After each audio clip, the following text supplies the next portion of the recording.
menjadi kurus itu belum tentu sehat. Menjadi kurus belum tentu juga tidak sehat. Oke, kalau gitu emangnya orang-orang dengan kondisi apa aja sih yang emang bener-bener kayaknya perlu deh untuk menaikkan berat badan dong?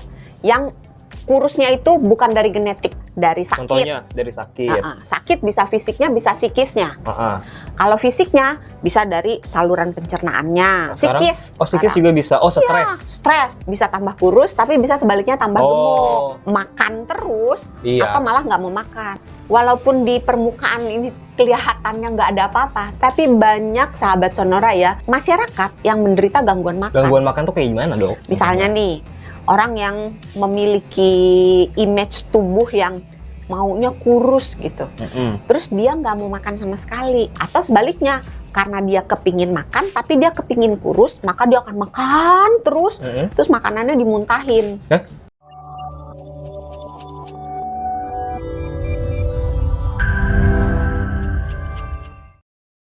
Jalan-jalan sama tukang pahat, ketemu lagi di Kamu Sehat bersama Sony Wicaksono dan juga Dr. Santi, Health Management Specialist Corporate HR Kompas Gramedia. Cakep. Cakepnya dong. Halo Dr. Santi. Mas Sony. Halo, sahabat Sonora disapa dulu dong. Boleh. Halo sahabat Sonora, dimanapun yang sedang mendengarkan dan menonton. Mudah-mudahan semuanya sehat dan bahagia selalu. Apa nih? Kayaknya kurusan deh. Masa sih naik loh berat badan? Hah, emang iya? Iya, aduh. Tapi kan ada orang yang sebagian pengen, bukan sebagian sih, banyak yang pengen kurus. Iya, dan kan? Kebanyakan tipsnya itu menurunkan berat badan. Tips diet. Padahal banyak juga, nggak sedikit orang yang pengen justru badannya naik. Biasanya kayak orang-orang yang kurus tuh ya. Iya, banyak orang yang setipis tisu galon. Tisu, Mas Sony kejam. Tapi kenapa sih orang kurus itu harus berat badannya naik? Sebenarnya nggak harus sih, karena menjadi kurus itu belum tentu sehat gitu. Menjadi kurus belum tentu juga tidak sehat. Jadi harus dicari tahu dulu penyebab kenapa dia kurus. Kalau memang kurusnya udah bawaan lahir, ya memang secara gennya dia sudah kurus, ya nggak perlu dibuat menjadi gemuk, nggak akan menimbulkan masalah apa-apa. Tapi kalau dia kurusnya itu karena penyakit, misalnya karena ada gangguan penyerapan, atau ada gangguan makan, gangguan metabolisme, atau misalnya ada penyakit-penyakit yang lainnya, misalnya ada hipertiroid gitu, itu harus dibereskan. Oke, kalau gitu emangnya orang-orang dengan kondisi apa aja sih yang emang bener-bener kayaknya perlu deh untuk menaikkan berat badan dong? Yang kurusnya itu bukan dari genetik. Kurusnya bukan dari genetik. Dari sakit. Contohnya dari sakit. Sakit bisa fisiknya, bisa psikisnya.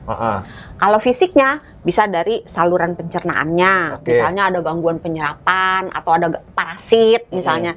Yang ramai sekarang kan cacingan ya. Oh iya. Kan kemarin ada lagi kasus balita cacingan kan. Nah, itu termasuk akan menimbulkan orangnya makin kurus karena terjadi perebutan nutrisi antara orang dengan si cacing-cacing yang makin lama makin besar dan makin lama makin banyak di saluran pencernaannya. Atau mungkin ada kekurangan enzim misalnya. Itu kalau yang sakit di saluran pencernaan. Tapi penyakit yang bisa menyebabkan kurus juga adalah misalnya penyakit diabetes. Atau penyakit gangguan pada tiroid yang tiroidnya itu berlebihan, hipertiroid. Itu juga orangnya bisa menjadi tambah lama tambah kurus gitu. Terus ada juga nih penyakit-penyakit yang kronis, misalnya kanker, HIV, ya itu juga bisa menyebabkan berat badan tambah lama, tambah habis, tambah lama, tambah turun. Nah, itu tadi udah tuh yang fisik ya. Psikis. Psikis juga bisa. Oh, stres. Iya, stres. Tapi kalau stres bisa kiri dan kanan. Kiri dan kanan. Iya, bisa tambah kurus, tapi bisa sebaliknya tambah gemuk. Tergantung mekanisme orang tersebut makan terus atau malah nggak mau makan. Stres kan makan coklat. Iya, coba komen di bawah. Ada kan ya, dok saya kalau stres nggak bisa makan. Saya stres buang-buang duit. Waduh.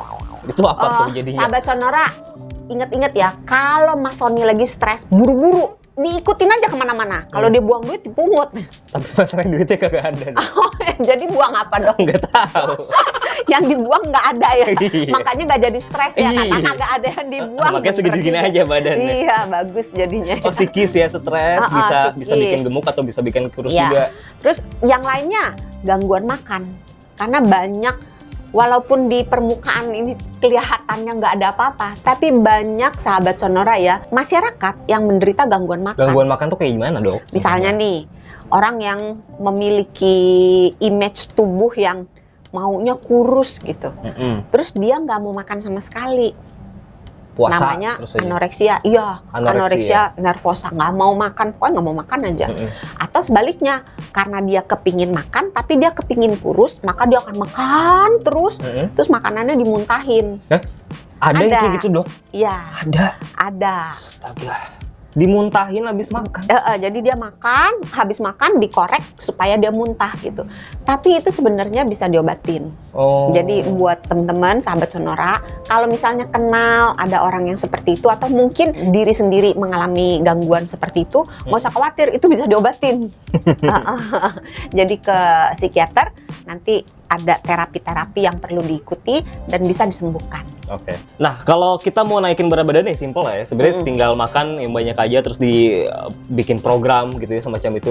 Tapi ada pantangan-pantangannya, Dok, ternyata. Kesalahan-kesalahan yang sering orang-orang lakuin kalau lagi menaikkan Malam berat Jumat. badan. Oh, bukan. Enggak, Dok. Kirain Kenapa jadi malam pantangannya malam Jumat. Apa aja pantangannya, Dok? Atau kesalahan yang sering orang-orang lakukan kalau mau naikin berat badan? Biasanya beralih ke jamu. Beralih ke Iya, Pak, ya. jamu. Jamu tambah berat badan. Saya nggak kepikiran malah ke jamu tambah berat badan. Ini berdasarkan Ada ya? Berdasarkan praktek Stop survey. Jadi Survei menentukan.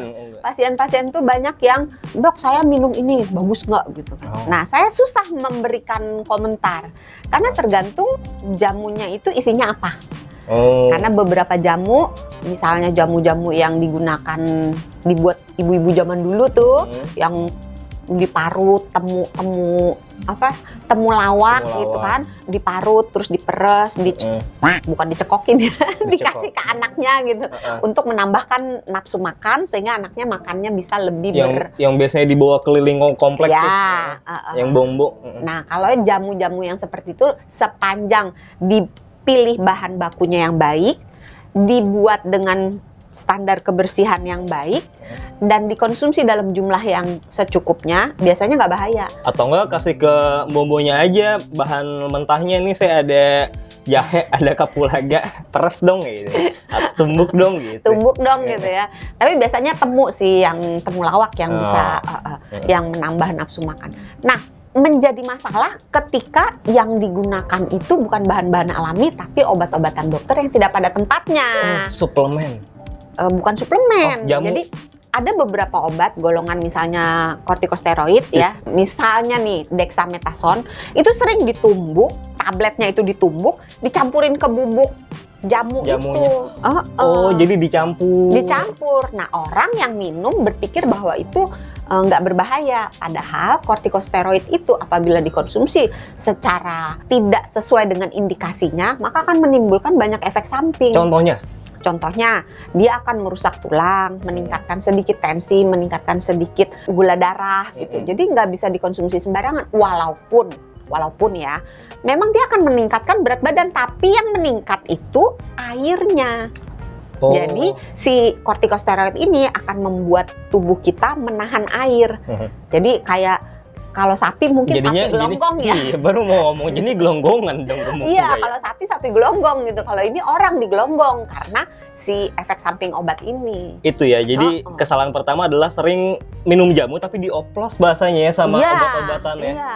Nah, kalau misalnya diminumnya terus, maka itu nanti mukanya akan ya memang sih jadi kelihatan besar gitu. Tapi sebenarnya besarnya itu bukan karena dia berat badannya meningkat secara sehat, tetapi karena penuh dengan cairan jadi bengkak gitu. Nah, bengkak di muka ini namanya moon face. Ada bulan. Iya. Kesalahan lainnya nih, Dok, kalau orang lagi mau naikin badan, ada dari gaya hidup nggak sih? Ada. Nah, sama seperti menurunkan berat badan, meningkatkan berat badan juga harus mengikuti gaya hidup yang sehat. Jadi nggak bisa cuman mau naikin berat badan, udah jangan olahraga, jangan gerak, tidur aja. Terus makannya udah yang manis-manis biar gemuk gitu. Nanti iya gemuk, tapi jadinya tidak sehat gitu. Malah jadi oversize jadinya. Pertama itu guys, pilihlah gaya hidup yang sehat. Nanti setelah ini ya. Satu lagi tadi kesalahan yang belum mention adalah pengen buru-buru. Pengen buru-buru gemuk. Iya, itu banyak banget yang kalau bisa hari ini minum jamunya, besok udah langsung buk. Ya, sulap dong. Iya Pak, iya. Ayo, iya Pak, iya. Kan iya. Biasanya maunya cepet. Nggak bisa, karena proses menurunkan berat badan dan meningkatkan berat badan itu terjadinya tidak sehari, 2 hari, seminggu, 2 minggu. Butuh waktu. Mesti sabar, mesti konsisten. Karena coba orang jadi tambah gemuk. Mana ada nih kondangan makan atau apa, AIC, apa all you can eat gitu kan, AIC gitu. Itu makannya kan nggak bisa cuma sehari terus langsung naik udah 10 kilo gitu kan, naiknya pelan gitu. Kadang ini dok suka makan banyak, abis makan nimbang berat badan berharap naik. Iya naik sih, kalau yang dimakannya sekilo kan naik sekilo gitu kan. Tapi ntar kalau abis pup kan keluar lagi, makanya itu proses yang berjalan hari demi hari gitu. Ini saya mau kasih istilah ke dokter, benar nggak? Ada gemuk yang sehat? Sebenarnya ini masih jadi kontroversial karena ternyata kalau orang yang overweight ya, berat badannya berlebihan sedikit, bukan obesitas ya. Kalau obesitas kan gemuk banget. Kalau ini berat badannya naik lebih sedikit doang dari yang normal. Kalau terjadinya pada yang agak berumur itu malah sehat. Tapi kalau pada yang muda, contohnya itu, kayak saya, malah tidak sehat. Karena, tapi ini penelitiannya skalanya kecil ya, jadi jangan dianggap bahwa ini sebagai kebenaran yang hakiki, karena belum ada survei yang lebih lanjut dan ini sedang dilakukan, penelitiannya masih berlangsung gitu. Jadi dianggapnya kalau misalnya orang kurus pada usia tua, itu resiko untuk kena ototnya mengecil, yang kita sebut sebagai sarkopenia, itu tinggi. Kalau ototnya mengecil, badannya jadi lemah, mau berdiri susah, mau jalan susah. Kan lihat kalau oma-oma atau apa, kayaknya mau turun tangga aja kayak pelan banget gitu. Terus mau berdiri kayak agak susah, agak bungkuk gitu. Terus sering jatuh gitu. Itu banyak tuh gejala dari sarkopenia. Berarti ya kalau dokter Santi harusnya gemuk ya, kan udah berumur. Jangan gemuk. Oke. Tapi dengan catatan juga, maksudnya kalau yang komposisi besarnya itu di ototnya, bukan di lemaknya. Jadi cenderung lebih banyak berat badannya daripada normal, tapi ototnya, jangan lemaknya. Ini dok, banyak orang yang mikir kalau makan junk food itu adalah cara instan supaya orang bisa gemuk. Salah nggak?